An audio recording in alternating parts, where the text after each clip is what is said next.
like we have a pretty quiet group, so I'm going to go ahead and get this party started. You are here for harnessing predictive intelligence and Flow Designer to automate service delivery. While we'll be talking about one specific use case, our hope is that this webinar will give you ideas of how you can apply this to other similar use cases. And I will have my expert Anvesh introduce himself in a moment here. But first, we have to get through the prerequisite safe harbor slide. I don't think there's going to be any statements made during this call that would indicate for future capabilities or features in the platform. But if any such statements are made today, they are not promises that these things will actually happen in the time frame stated. So what's the goal of this webinar? Just so that we make sure that everyone is here for the right reasons or understanding why they're here. We want to demonstrate how predictive intelligence and Flow Designer in the ServiceNow platform can be used to automate some key processes.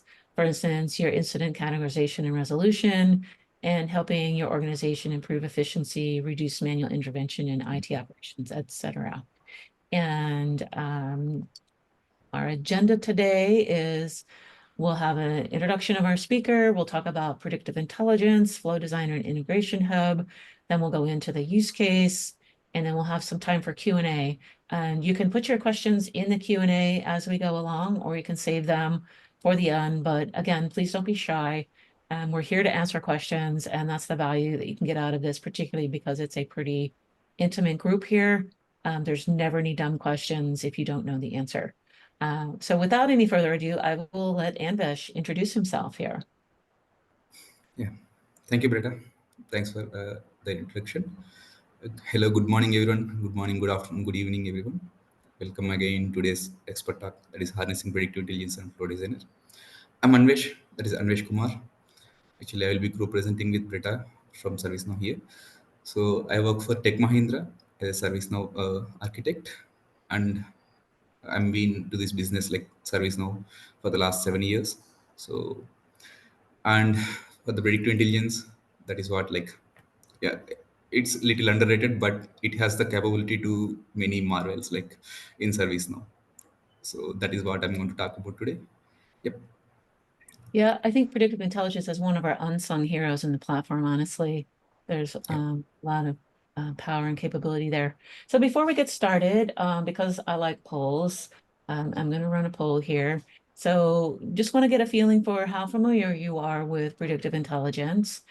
This helps us make sure that we're hitting the mark as we're going through the session today. So it looks like we have some people that are somewhat, some just getting started, one very person who's very familiar.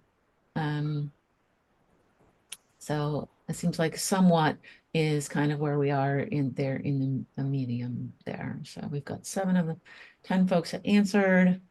Give it another second for anybody else. But it looks like we're leading with somewhat, and then we have one person who's very and someone who's just getting started. So thank you for participating in the poll. That helps us as we go along to make sure we tailor this as we go for you. And now I'm going to let Anvesh talk to you about predictive intelligence. Yep. Thank you again, Brother. Like, so I assume that most of you are not aware of with the predictive intelligence or just the medium understanding of the predictive intelligence.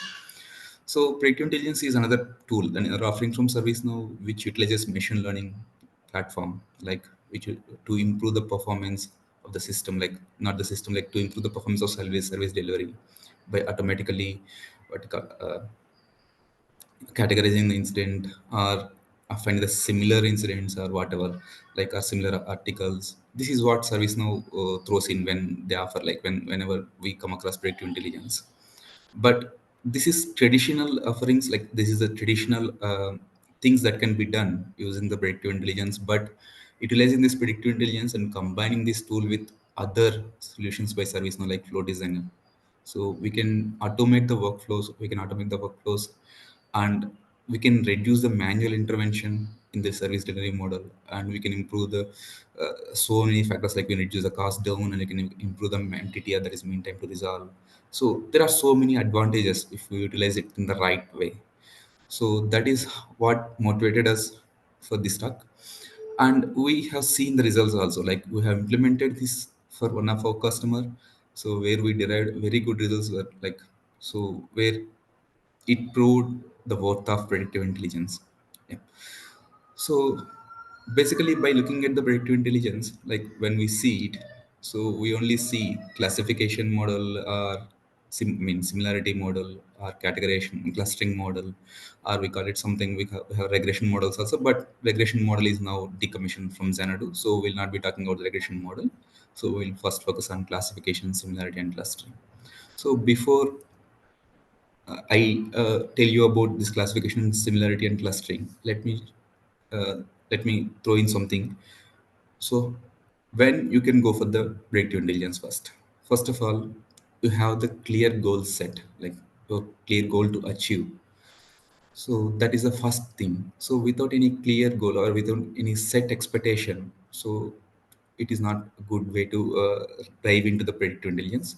So for example, if I want to solve every ticket that is coming that is coming into the queue without using a man, like manpower, like resources, that is not, that will not survive. But if you want to predict something, generate some text out of it, no, it is not possible. But what predictive intelligence can do, yes, it can do something like, it can classify the incident, like classify the records.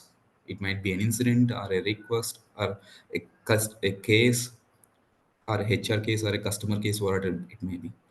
And it can also do the similar, it can also find out similar records, like based on the inputs that we give, it might fetch similar records like that. So like you search in Google, like if you search for some keyword, it will throw out so many results to us. So the matching, that the results which are matching with the keywords that we put into the search bar. Similarly, here also the similarity model can find the similar incidents, similar request, or similar change request, or a task from the ServiceNow database. And clustering, this is another model. We can group the incidents, and whenever a new incident comes in, we can put that new incident into that particular group, so we can identify, so from where it is coming, like from what it might cause in future, what it is indicating, like that we can identify these groups and get the new incident into that particular group, so that we can identify, we can predict something, whether it is causing any major issue or major incident kind of thing. So these are these simple models. So out of which, to use any of these model, we need data. So whenever you say a predictive intelligence, a model, so it has to be trained. So we have to define a solution, and that solution has to be trained using the data.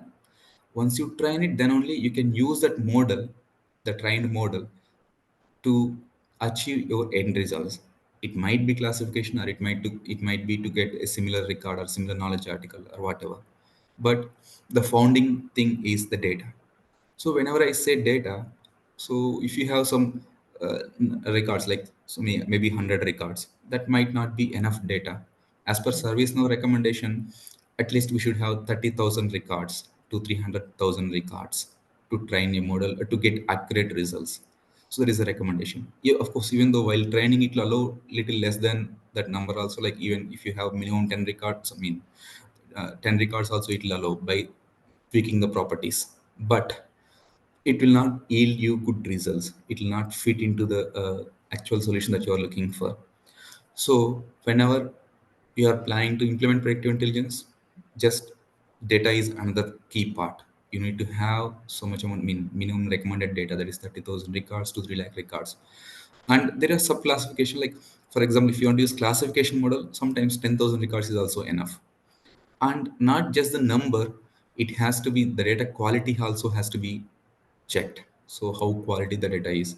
So if you are trying, for example, if I take a simple example, I want to classify my incidents and apply the right category to the incident whenever a new incident comes in, and I'm going to use predictive intelligence for that. But I have some 10 different categories for my incident record. But most of the times I get incidents on five different categories only. The rest of the five are very few. So in that case, the data is very poor. Like the remaining five categories will be ignored by the model. So that is the bias will come into picture. So it is our duty, like the one who is trying the model, who is preparing this, defining the solution, so he has to take care of this. And this is where our expertise on the platform comes into picture. So our expertise on the platform, not only platform, and the expertise on the environment of the customer. So where what is the pain points that are customer facing, and what areas the incident might come in, all these things we have to consider. Okay, so this is how we can identify the data and clean the data. We can apply the filter so that only the good data, the suitable data goes into the training part. Okay, so even for similarity model, also the same kind of data filtration apply, or even for the clustering, any model, any predictive intelligence, anything that deals with predicting something has to be trained on good data itself. And your expectation, what you are expecting, is it the accuracy you are expecting, or just the precision is enough for me? So, or the recall is enough? So you need to define that. So so you need to target on you need to set on the expectation. If you are focusing on precision, that is fine. You can just train your model, or you can tune your model to yield results on precision itself. So this is where we need to focus on these things also, like.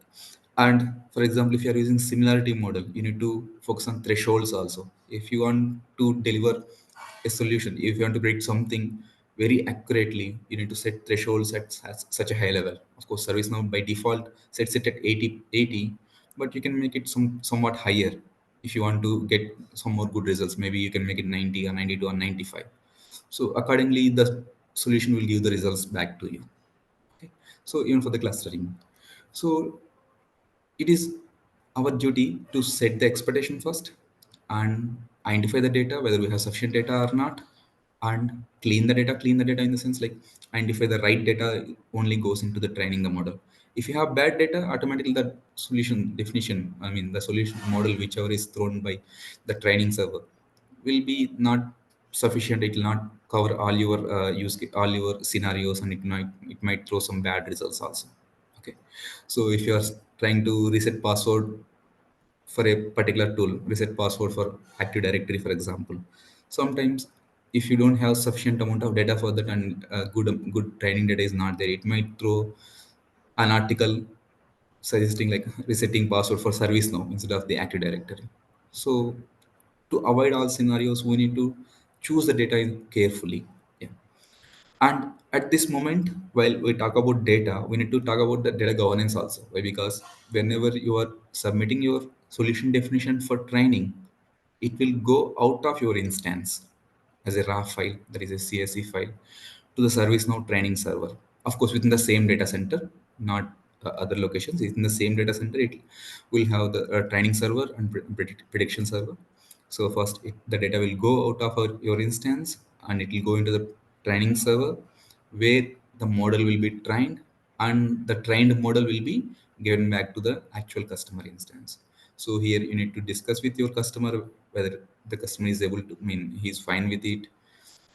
Any local government policies has to be considered. All these things you need to consider while training the model, while you talk about the data itself. Yeah. So this is the background for predictive intelligence thing. So All right. please. So just let me know when you're ready to go on to the next thing. But I think you make a really good point about the data. I think a lot of people think these things just work automatically, but the hard work is getting the data and cleaned it. Yep. So once you train the model, so ServiceNow will give back the model back to the instance, and it will not end there. You need to test the model also. Once the model is with you, so once you submit the model for training, it will collect the data, it will prepare the data, it will send the data, and it will train the data, and the model is ready. Once the model is ready, then you need to test it. So ServiceNow, when the model is trained, ServiceNow offers an interface to test your model right there itself. You can give some inputs, and it will give back the output. You can see how it is behaving, whether it is working or not. So that is one result at a time you need to test. You can test. But instead that, you can use predictive intelligence machine learning APIs. So there are specialized APIs for classification model, similarity model, and clustering model. So even the regression model had one API, but the regression model is being discontinued, so we're not discussing about that. So you can use the API and call the model whichever you want, and give some test data, throw some test data, and run the script, and get the output back, and go through the data. I mean, go through the outputs it is thrown. So now we can see whether your expectation is reaching or not. So this way, you can test your model. So based on the test results, then you can tune the model. So this is the most important part. So even you can see, if you go to your trained model, you can see the visualization diagram, a bubble chart. So which category is fitting where, what category is having cover, how much coverage it is having, how much precision it is having, how much recall it is having. We can see all the data in that bubble chart, and you can decide so which categories fine, which categories, I mean, which classification, I mean, which class is not fine. You can identify all these things in the bubble chart, and you can focus on the things which are not perfectly fitting your requirements. So with these test results and this visualization diagram, you can see so how to tune your model. Maybe you can change your inputs. So whenever you are training, all these model classification, similarity clustering will accept text based records. One small tip here is ServiceNow training model will training solution will accept only UTF-8 encoded text fields. If you have a different encoded text fields, it will not accept. So you have to be careful. But our, by default, we'll be having UTF-8 encoded text fields only. But if you have customized the field, then only it will not, like, it will be a bit troublesome. That field will not be considered for training. Even it will not be will not be allowed to select it.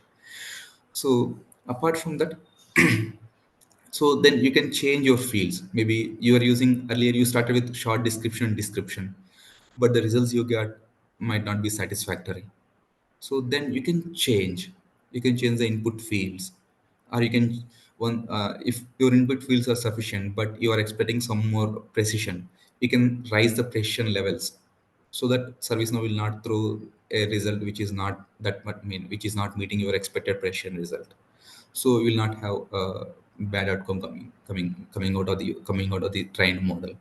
So these are the some of the things which we can do with machine learning, and what how we can set our targets on how we can define the model and train the model and test it. Now you have tested it and you have fine tuned it and you have the model with you. Now what to do? So that is not the end. Once you have trained the model, you need to apply that model to your requirement. So if you want to just classify the record, an incident, for example, incident record or a case record, whatever. So you need to call in an API. As I said earlier, if it is classification, we have classification machine learning API. So it's just like our glide record API or something like that. You just need to specify classification model API with, and you need to pass in the model name. That's it. And you need to pass in the record, the glide record, whatever it is. And you can even optionally pass in some options like threshold or precision. I need this much threshold only. Apply threshold, do not apply threshold. These extra options. And it, how many results you want back. You want just one result, or you want top 3 results or top 10 results. You can pass in these optional parameters, and you can get the, I mean, once the data is back, it will be in JSON format, and you can decode the JSON. I mean, you can just iterate through the JSON and get the data out of it.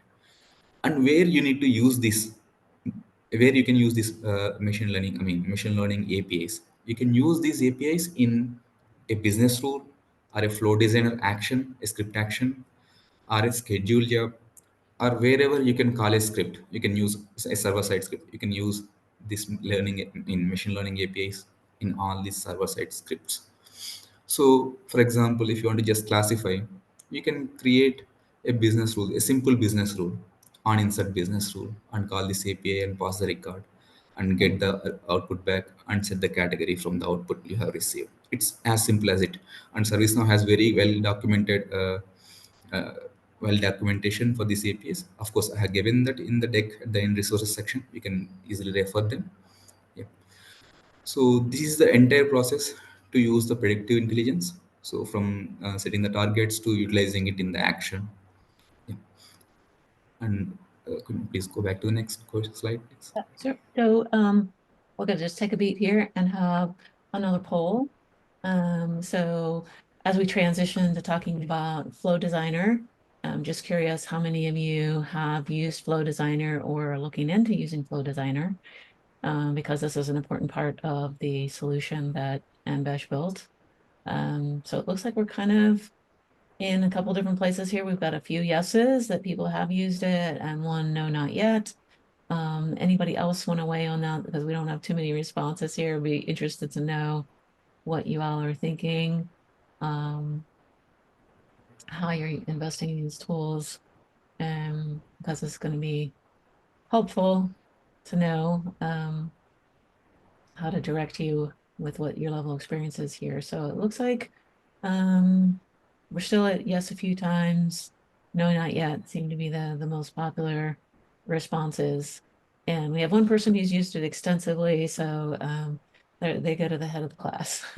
So um, looks like pretty much everybody's answered who wants to answer the poll. So I'm going to go ahead and end the poll, and then we'll move along and we'll start talking about the Flow Designer and the Integration Hub. Yep. Flow design and integration, another great tool. Like, so what is a use of flow designer? We already have workflows. Like from the legacy systems, we have workflow where we can design our workflow and we can automate maybe approvals or maybe some task creations or whatever. But what flow designer brings in? More intuitive user interface where the business people can also design a simple flow, a workflow, a flow for them, their daily needs with minimal coding. So sometimes even no code at all. It is just a no code tool. So many of you might not have used Flow Designer as I see the poll results, but yes, Flow Designer is a good option. Like if you are still using Workflow, maybe it is time to switch to Flow Designer. It is as more easier than Workflow. From this is purely from my experience. When I initially looked at Flow Designer, it was, oh, what is this? It is so confusing, so much thing. But once I used to it, nowadays, if I see any workflow in my environment, no, I don't want this workflow. I want to go for flow designer. Let me uplift this workflow to a flow designer. So because it is easy to understand, it is simple like flow chart. So like we used to learn in our school days. So we can just simply drag and drop the things and it'll just work like that. Okay. And moreover, the flow designer is not just to what you call just to automate your flow. It has more to do. It even brings in integration capabilities to your workflows with the help of integration hub. So of course, when we talk about integration hub, it offered as a separate package in different package levels as a starter package, enterprise, standard package, and enterprise package. So it has its limitations, but integration hub is a tool where we can bundle all the things related to a particular integration in one particular place. You can define the connections, credentials, and the automated flows and everything in a single package. So after some time, if you want to review your integration, you just need to go to one single location. You will find all artifacts there itself. No need to look for what business release written there or nothing to search for the entire instance. You just have to go to that particular spoke. You can identify everything. Yeah, you can find everything needed related to that particular integration. It is so easy to find everything there in single place. And yeah, so when I talk about flow designer and integration together, so whenever something is need to be sent to the third party system, for example, I will tell you my real time use case. I utilized flow designer and integration hub together along with the predictive intelligence to automate a complex workflow of mine. Like, but for now, for example, if you want to send a simple integration to other ServiceNow instance, maybe AE bonding, yes, it can be easily done. Why? Because integration hub has already pre-built Spock for e-bonding solution, that is ServiceNow e-bonding solution. Even it has Alexa spokes also, Amazon Alexa. You can even interact with. You can even simply post a question, something message to your Amazon Alexa from your flow itself. And the good part is, even the person without any coding knowledge, she can simply drag and drop that particular Spock action just configure the credentials and all, just drag and drop the connect action, and he can start building some tiny integrations with little effort. So that is the beauty of this flow designer integration hub together. Mm. So what is flow designer? Like flow designer, we have is main flow. We can have subflows, actions.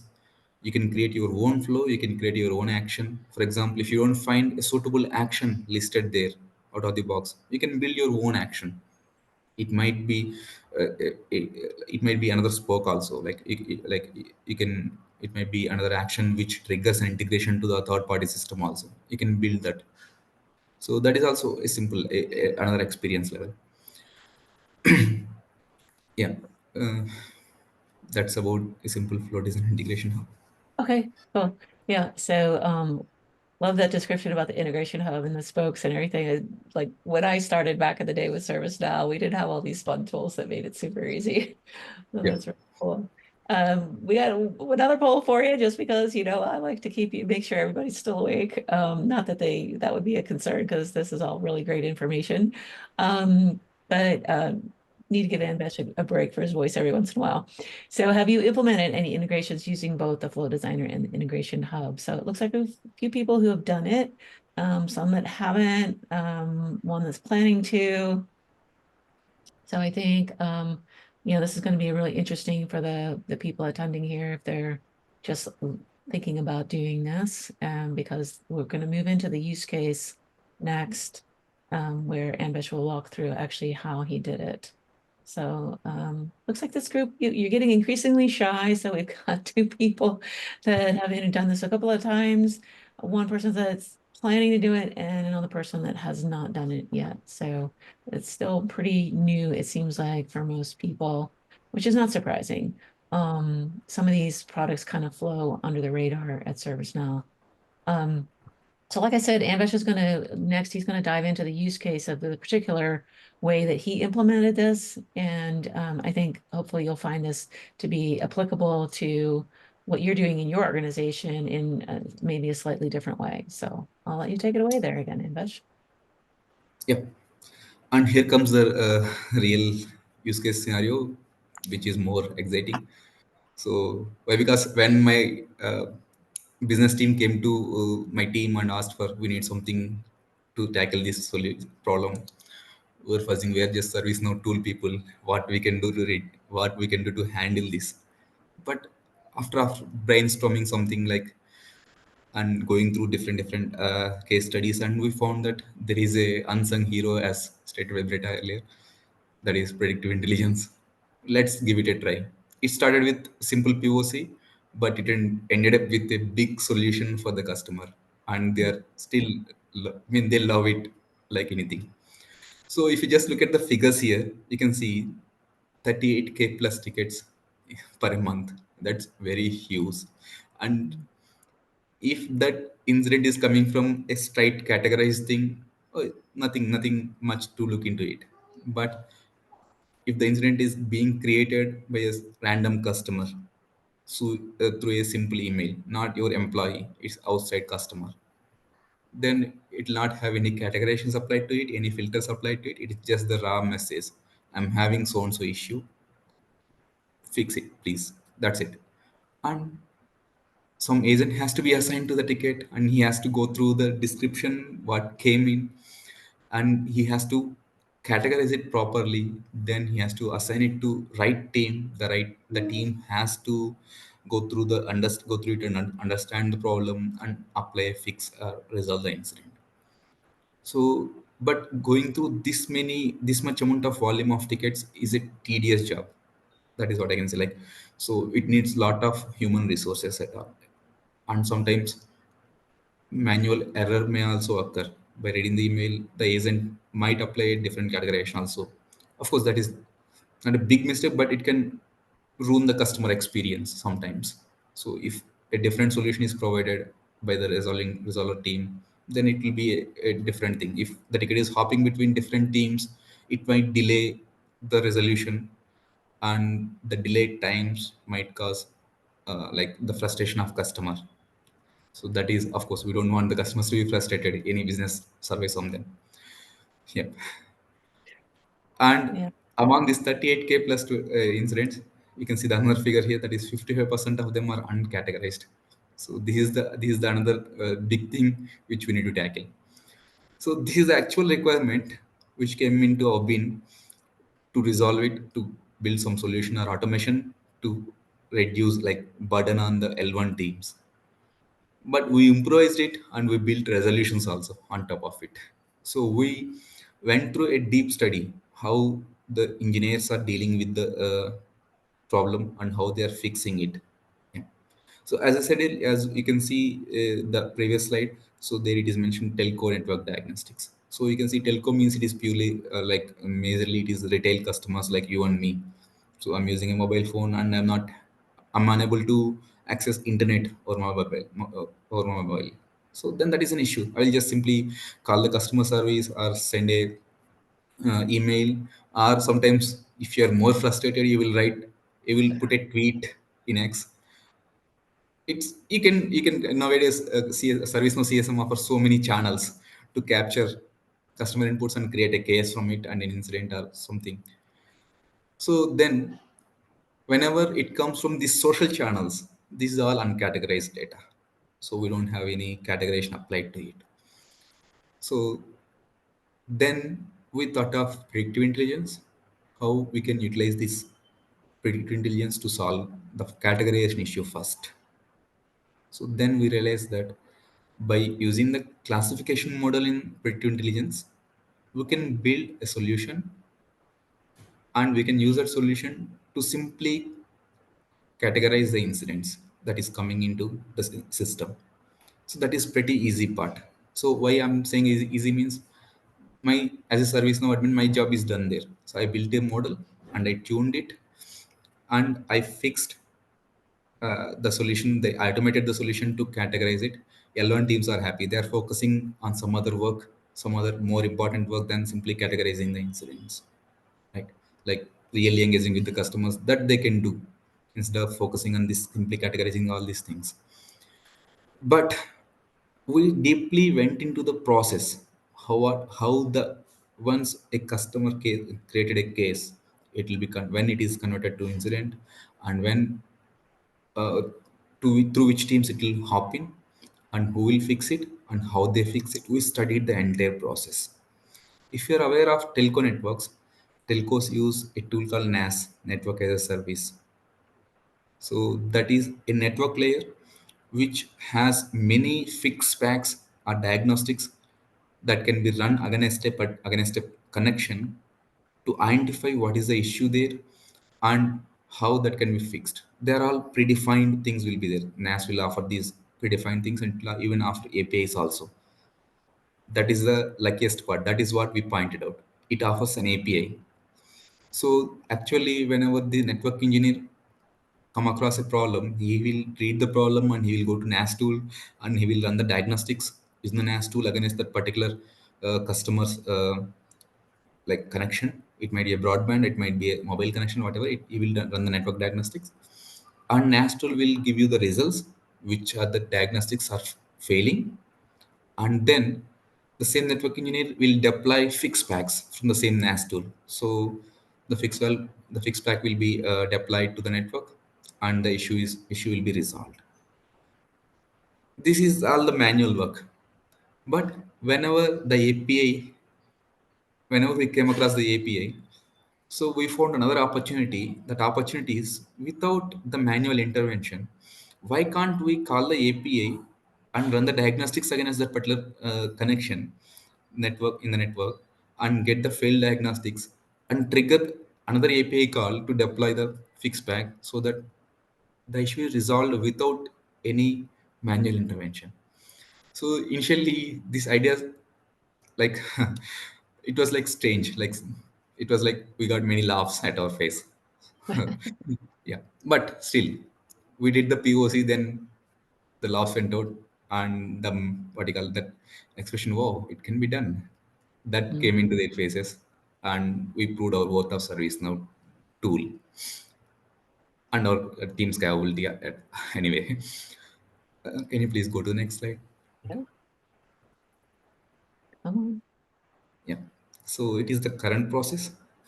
So we have two sources, major sources for incidents. One is reactive, that is nothing but whenever the issue is occurred, the customer calls in, dials in, and he will raise the case, and it will be converted to incident, so and so. And the other approach is the monitoring tools, the event monitoring tools. It will continuously monitor the network. If there is any anomaly detected, it will raise an incident automatically. But if it is coming from a different channel like B2B API channel, API or social channels, a case will be created first, and from the case, we'll create incident. And the first step here is, you can see, it is identification and classification. That is where categorization comes into picture. The L1 teams comes into picture, and they will validate and assign this incident to the right team also. So the first two steps are L1 teams, and it will go to the L2 or L3 teams based upon the complexity or the scenario. Where it will be investigated and diagnosed, and then the service will be restored or the recovered, and then they will resolve the incident. This is the process which is happening. So these four steps in between the case creation and incident creation to the resolve incident, we have four steps, and this is where we found the opportunity to automate our workflow. And next slide, please. And this is our solution. So if you see the solution, so all those four steps were reduced. Three of them were handled by the predictive intelligence itself.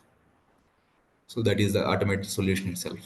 So whenever the incident is created, the predictive intelligence will categorize the incident. The first part is done, and it will run the diagnostics using the NAS or NAL tool, and perform the auto fix, that is investigation and diagnosis. Both are done, and restore and recovery also done. That is, the incident is resolved. If issue is resolved, then it will be resolved. Otherwise, it will be given to AWK, that is Advanced Work Assignment queue, where it will assign to the a real agent, real L2 engineer. Okay. So this is the solution proposed. And if you see the predictive intelligence part, so to handle this predictive intelligence part here, we have used two different models, as I said earlier, that is classification model and similarity model. Okay. So now we have our target. Our target is to categorize the incident and resolve the incident if possible. These are the targets we have set. And the second part is data. How much data we have? As shown earlier, we have 38K records per month itself. The minimum data required for training the solution is 30,000 records. That's it. But we have 38K per month itself. If you go back to just few years, we have some millions of records in our instance to train that model on. But too much data fed into a model will also cause issue. So that issue is the model will not render. So if you have given too much amount of data, so we need to be careful. We need to identify the data and give the data which is like suitable, which is clean, which will not impart any biases. And that is where we identified our data, like, and we got into it. And here classification part was very easy. We just fed in short description, and we trained the model, and we just performed some fake test, and we were able to achieve good results. That is everything is fine, because it is simple categorization. Even though if we miss the categorization properly, it will just have another one hop. But the second part, that is to diagnose and fix the issue, that is where we had the real challenge. Why? Because here we are going to resolve the incident without any human intervention. If you resolve the incident improperly means with not right solution, then you are doomed. Like, the customer will go into frustration, and you will have escalations. That is obviously expected. So what we did, we trained our similarity model first, and based on similarity model, luckily in ServiceNow itself, we had a custom table created. So where we had the data of test or diagnostics that were run against that particular incident to resolve the issue. all the data was there. So our job is now simplified. We have the data, which tests were run for that particular incident, historical data. Some millions of records are there, and we use that data, the test or diagnostic data, to train our class similarity model. And we have set our threshold of similarity model to 93%. So we don't want to get some what you call some random suggestion, random similar incident. We want some exact one. So we tuned it with different levels. We started as by default we started with 80. We went upwards 80, 81, 82, and we went up to 96 also sometime. But higher the go you go, lesser the recommendations you get. So we identified the optimal solutions that we are getting at 93. So we fix the threshold value as 93, and that is how we tune the model. And we built a custom action, and we imported that custom action into the flow designer. And whenever the incident is created or flow will trigger, it will first call the classification action, and it will classify the incident, and then it will call the second custom action, that is resolution action, which will trigger the diagnostics, and the diagnostics will be run. And once the diagnostic results are back, it will identify the fixes need to be deployed. It will trigger another API call, and will deploy the fixes. And once the fixes results came back, it will say the NAS tool will give back, NAS or NAL will give back the status of fix applied, whether it is successful or failed. If it is successful, the issue is resolved. Then we close the incident with the diagnostic data as work notes, and comments will say the standard notes. The incident issue is resolved, and we'll close the incident. We'll resolve the incident. If we get negative response from the API saying that no, the fix is not successful, then we'll simply give the incident back to the real humans, that is through AWA, Advanced Work Assignment. So this is how we achieved, we built our solution. Yeah. Can you please go to the next slide, please?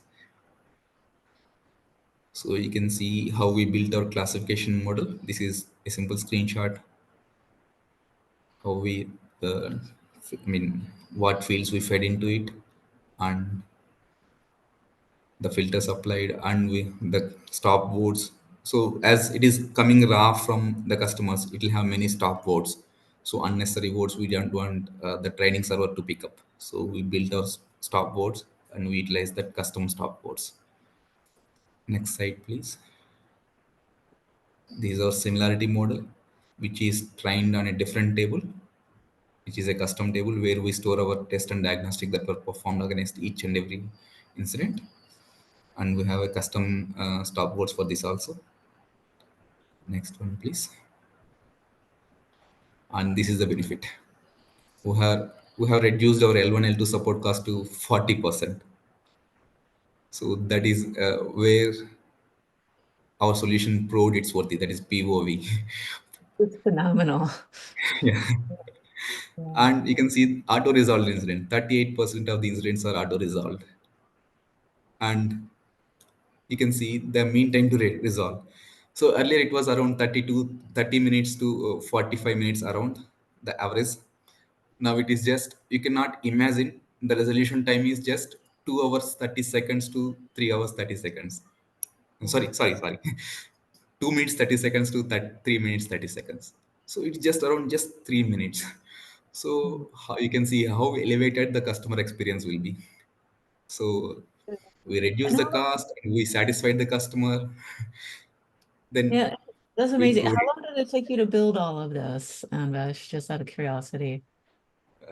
Yeah, it's service now. Mean like now create suggest you just 14 days, but it took us really 3 months to build this entire solution Yeah. Yeah. from the analysis to the complete build. Mhm. Yeah. But that's still So not terrible. You know, that's not yeah, that's not a year to get these kind of results. That's pretty darn good. yep. Um, And post this, and just one word, like nowadays in India also I am seeing many of the network service providers utilizing similar models. Maybe I don't know what tool they are using, whether it is ServiceNow or a different tool, but I see similar solutions exist nowadays in India, like also. Yep. Yeah. So we're almost at the end. Just for a Yeah. recap. Yeah, so I'd like to skip the recap because people can grab a screenshot of that because we do have a couple questions that came in that I'd like to have you see if you can answer. So first, Heather wanted you to repeat what input fields were and what the output fields were. Yep. Either which one you want? Like, is it for classification model or similarity model?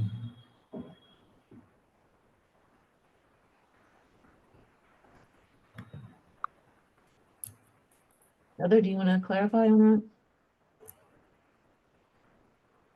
Yep. So, okay, no problem. If it is classification model, it is like we use short description, and service class. Service class is nothing but it is whether it is a broadband connection or whether it is a mobile, like simple mobile connection that we used. So simple as that. And output field for that is subcategory actually, not the actual category. We use subcategory as output field for classification. So because based on subcategory we get our actual category also. So instead of predicting category, we predicted subcategory itself. And coming to the similarity model, as I said, it is a different table, custom table. We have a test and diagnostic table, that is what we call in the environment. So where we store the task, that is incident, as a reference field, and type of test that is being run, whether it is a simple test or a test suite or a fixed pack, what is run against it. So that data we'll have in the table, and the result of the test is also stored in the same table, whether the violation detected or not. So we use this filter data, like task from task table, as we have the incident field as a reference, we have dot walked it to the state field and service. And coming to the input fields for the class similarity model, we used service class, short description, and description. And the output field, it is a similarity model will not have any output field. It is simply what you call the similar incidents, similar records which were identified in the system, which were there in the system. Right. That is for the first part. Yeah, and then Cheng Wang wanted to know what is a common framework or method used to clean up and prepare training data for the machine learning models? And Heather did make a mention to an article in the community, but I was curious if you had any other input on that. Uh, the article in service element is see if we can search for articles about predictive intelligence written by Yeah, yeah. So I think linear, I have included that as in our resources section also in our article. oh, yeah. So that's the definitive answer there, I guess. Yes. Okay. And then Heather was also asking how you incorporated the flows in the flow designer. Yeah. So this is Flow Designer is a pretty straightforward tool. You can just it will just have a trigger and then actions. So the trigger can be it can be three different types. It can be like based on a record, when the record is created or record is updated, something like that, or based on schedule, or based on application, whether it is inbound email or something like that, or it is a service catalog. Like that, we'll have three different types of three categories of I mean, yeah, that is all the things. And once we define the trigger, then we'll go into other things, that is the actions. So what actions do we need to perform? So ServiceNow offers different actions, like update a record, create a task, all these things. Instead of that, we can even create our own actions. As I said earlier, in our solution we have created our own actions to call the API, that is NAL API or NAS API. So when we can build such actions also, and you can lay down one by one. First, what has to happen? We have to trigger. We have to call the first action to classify the incident. That is the custom action, and then we can drag and drop the next action. Sorry, we can just select the next action, and that is to trigger the diagnostics. And third action is to like deploy the fixed packs. So this is how we can simply lay down our flow in the flow designer. It is just simply a pretty straightforward approach. Yeah, that's awesome. Chengwei has a follow-up. They want to know, did you create the model, the data model, the language learning model entirely on your own, or did you seek outside help during the process? Yeah, during the process, we haven't seek any outside help. We went through different case studies, what people were doing with the predictive intelligence, but we didn't find many of the things. But we found other articles like Leaner, so how to prepare the data and all these things. So literally, we haven't used any outside help. But we had another architect in my in a different team working for the same customer. So we took some help from the other architect also. Right. Balaji wanted to know, what's the tech stack used for model implementation? So for model implementation, we entirely depend upon ML APIs offered by the ServiceNow. So we haven't used any other third-party models. Like we just call our model trained by ServiceNow training server, and we use the ML API to call the model. But we built our custom actions just to call the ML API and the model. All It right. is entirely inside ServiceNow. We haven't utilized any other outside tool from ServiceNow. So the tech stack completely is predictive intelligence, flow designer, and the integration hub. You got an awesome for that from Balaji. Yeah. Um, any other questions out there, folks? Feel free to drop them in the Q&A or the chat. We'd like to hear from you. And you do have an expert here. Anvesh has clearly knocked it out of the park with this solution. So this is a great time to ask him some questions. If you want to think about it for a moment, I'll bring up my next poll, our last poll that we have for today, so we can um, go through the poll. Just curious if now that you've learned about these tools and how they've been applied to a use case, if you are going to be more likely to use those or not. And also, um, if you want to add any short answer into there about, add any color to what your answer was on that. But it looks like you've inspired at least a couple people on the call, Anvesh, who are very likely ready to explore this and move forward, this is amazing. This was really good stuff. Um, it just shows like you have to put the time in and get the data right, but then once you do that, you can get the automation to work. I think a lot of people think they can just flip a switch and automation works, but there is some work that needs to be done. And that's, I think, a lot of times where these projects bog down and don't get off the ground. So I think you have a great example of persevering, getting it done, and making it work, which is amazing. Um, we have And a yeah, please go. Yeah, I was just gonna say we have a few more moments if anybody else has any more questions before we wrap up.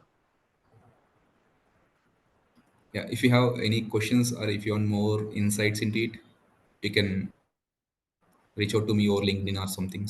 You can find me in LinkedIn, so we can have more discussion if needed. If you are really interested.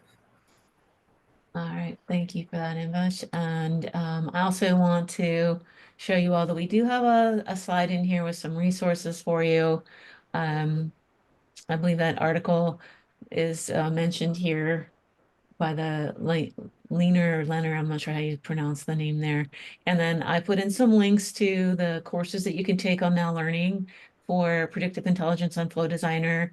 Make sure you're logged in before you click those links because it's a filtered search that I did to bring up all the courses instead of having a link for every single one of them. And then there's also some links to the doc sites where you can read more about these. So just to make a last call for questions here before we wrap up, I want to say a big thank you to Anvesh for putting this together and sharing this information with us. And I hope everybody finds it inspirational.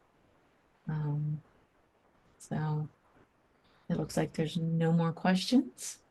So thank you everyone for coming. I don't have my Ask the Experts for sure scheduled for next week, but there might be one on citizen development. So watch my LinkedIn and the community and see if the posting goes up for that. If not, November 5th will be our next Ask the Experts, and it's about how to work with our expert services team when you have engaged them to work with you on an implementation. And then we'll be going through how to work with partners, and then we'll be going through how to select an implementation model in the month of November. Those are the scheduled events that we have. And then the Platform Owners Roundtable on November 20th will be about how to use organizational change management and why it's so important, and why you shouldn't push it to the back burner, because it's another unsung superhero like predictive intelligence. So thank you all again for coming, and hope to see you next time. Thank you. Thank you, Bretta.